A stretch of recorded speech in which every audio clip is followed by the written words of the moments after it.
मुकम्मल तहकीक, मुशाहिदे और गौर व फिक्र के बाद पता चला है कि मुल्क पाकिस्तान के लोग सिर्फ जहालत की बीमारी का शिकार नहीं है, बल्कि एक और भी बीमारी है जिसका शिकार है, जिसे बेरहमी की बीमारी कहा जाता है। लोग बेरहम हो चुके हैं। अब उनके या उनके बच्चे के उड़ाए हुए पतंग से किसी की गर्दन कटती है तो कटे, अब किसी को कोई फर्क नहीं पड़ता। कोई जिए मालूम नहीं, कोई मरे मालूम नहीं। और फिर कहते हैं हमारे इदारों और सियासतदानों ने मुल्क का बेड़ा गर्क कर दिया। जो करवाता है अमेरिका करवाता है। मैं पूछता हूं, ये पतंगे अमेरिकी आकर उड़ाते हैं या फिर ये फौज और पुलिस है जो कातिल डोर से पतंगबाजी करती है? मेरे मोहतरम, ये अवाम है, बकल खुद बचश्म खुद। ये कोई इंडिया के छोड़े हुए जासूस नहीं है, ये हमारे अपने ही मुल्क के लोग हैं। कातिल डोर बनाने वाले, बेचने वाले और उसे खरीद कर गुड्डी उड़ाने वाले हमारे अपने ही हैं। अरे इदारे तुम्हारी राय का खाक एहतराम करें, यहां तो लोग खुद एक दूसरे की जिंदगी और जानो माल का एहतराम नहीं करते हैं। इससे पहले कि तुम दूसरों से अपने एहतराम की उम्मीद रखो, पहले यही उम्मीद खुद तो एक दूसरे से रखो।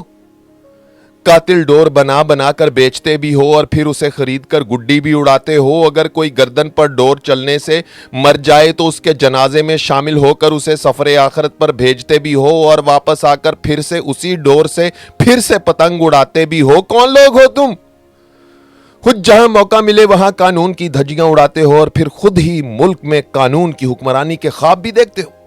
इंसानी अकल वर्ता हैरत में खड़ी सब देख रही है। इंसानियत अपना बोरिया बिस्तर समेट कर पहले ही कहीं और जा चुकी है। आप लोग किसी लाइलाज मर्ज में मुब्तला हो चुके हो। लगता है वो वक्त आ चुका है कि लोग ज़ॉम्बी बनकर खुद ही एक दूसरे की तिक्का बोटी खा जाना चाहते हैं। मुझे बता, उस मां का क्या कसूर था कि फैसलाबाद में जिसके नौजवान बेटे को भी ये कातिल डोर खा गई?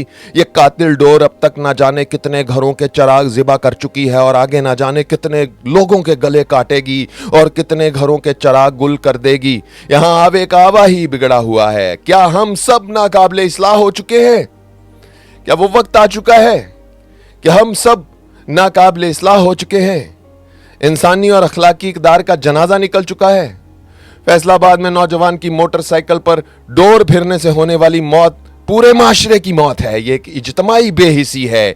गुलशन को गुलशन के माली ही उजाड़ रहे हैं। कैसा ये वक्त है कि लोग खुद ही एक दूसरे को मार रहे हैं और फिर खुद ही अपने हाथों से कब्र में उतार रहे हैं। नमाज जनाजा पढ़ रहे हैं। नमाज जनाजा इतनी लंबी है कि ख़त्म ही नहीं हो रही है। एक के बाद दूसरा जनाजा आ रहा है मगर फ़र्क ही नहीं पड़ रहा। मरने वालों को भी खबर नहीं है कि वो क्यों मारा जा रहा है, क्यों मारे जा रहे हैं, और मारने वालों को भी पता नहीं है कि वो क्यों मार रहे हैं। वो तो इसे खेल और तमाशा समझ रहे हैं। बस ये कैसा खेल तमाशा है जो जानों से खेला जा रहा है। फैसलाबाद में मरने वाले नौजवान की मां के बयान दिल चीर रहे हैं। उसकी चीखें गोली की तरह सीने के आर पार जा रही हैं। ये लम्हा फिक्रिया है, ये वक्त इख्तिताम है। गहरी खामोशी है, शदीद गम है, एक बेबसी है, एक लाचारी है, चारों तरफ फैली हुई उदासी है, एक मातम का माहौल है। दिल खून के आंसू रो रहा है। रमजान का महीना भी चल रहा है। शैतान भी जंजीरों में जकड़ा हुआ कैदी है, कैद खाने में पड़ा है, मगर इंसान खुले फिर रहे हैं। इंसानियत इंतकाल कर चुकी है। तुम किसी का घर जला देने से पहले सोचना, आग जब भड़केगी तो अपना भी घर जल जाएगा। कसूरवार कौन है कोई भी मानने को तैयार नहीं है। सभी अपने आप को मासूम समझते हैं। मैं किसके हाथ पे अपना लहू तलाश करूं? तमाम शहर ने पहने हुए हैं दस्ताने। अरे इन दस्तानों को उतार कर कभी कभी अपने हाथों को भी देख लिया करो साहेब। कहीं ऐसा ना हो कि तुम्हारे हाथ बहुत से बेकसूरों के खून से रंगीन हो।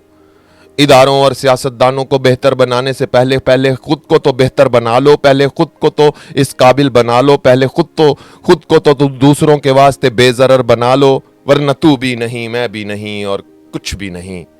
ये था आज का बोलता कालम जो बोल रहा है। उज़ैर रशीद को न्यूयॉर्क से इजाज़त दीजिए। अपना ख्याल तो सब रखते हैं, आप उनका भी ख्याल रखा करें जिनका कोई ख्याल नहीं रखता। जल्द अगले वीडियो में मुलाकात होगी। अल्लाह हो आप सबका हामी नासिर। अल्लाह हाफिज़।